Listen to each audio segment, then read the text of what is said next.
To make sure that there was a common language that was understood by everyone who was engaged in analysis or critical thinking, they devised this tool, which in Sanskrit is known as Tark Shastra. I'm sure many of you have heard it, no? So we say, what is Tark, and then we say, what is Praman, no? In Sanskrit, or even in Hindi, we use these words. So basically, what this is called Tark Shastra. And they devised it to such an extent that instead of saying many things and saying all kinds of complicated sentences, they made a very synthetic way of communicating between two people. And this then became the language of debate. And this was developed, like I said, some 2,500 to 3,000 years ago. And it was used by all schools of philosophy in India. But the important thing for us is not that it is only used for philosophy, it is something that allows two people to be able to engage in a discussion with great clarity.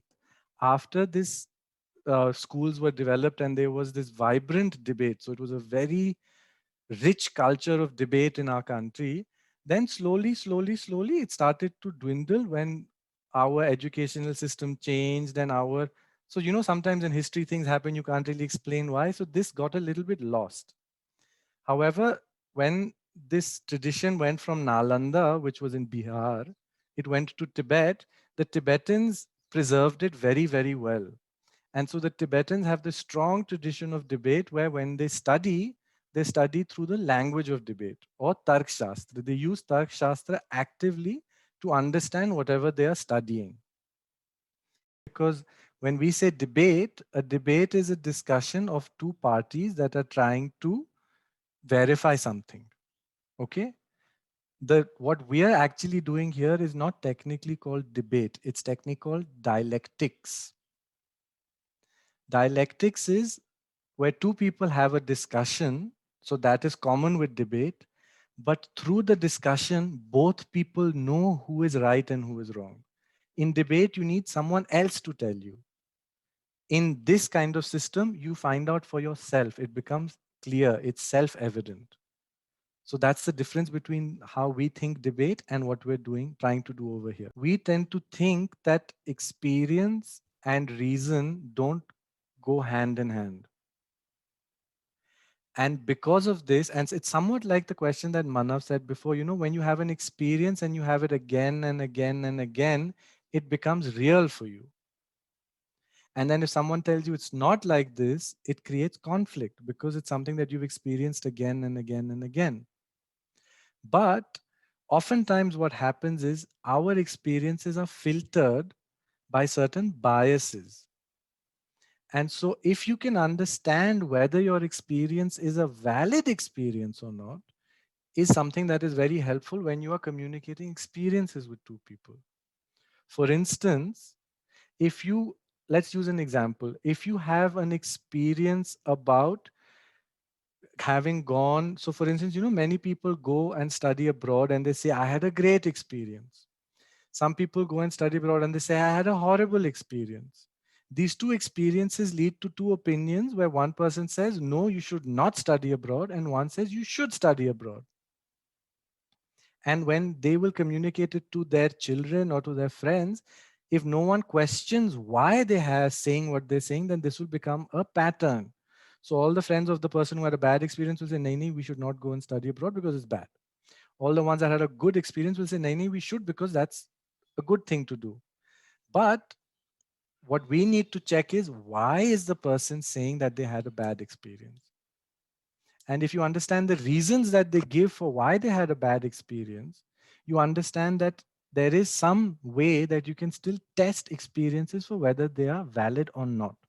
And again, this is something that is very easily analyzable through this kind of debate. So, whenever we talk about the studies of logic or the studies of thought, right, you tend to mainly rely on your preconceived notions, your beliefs, your ideals, your ideologies, right?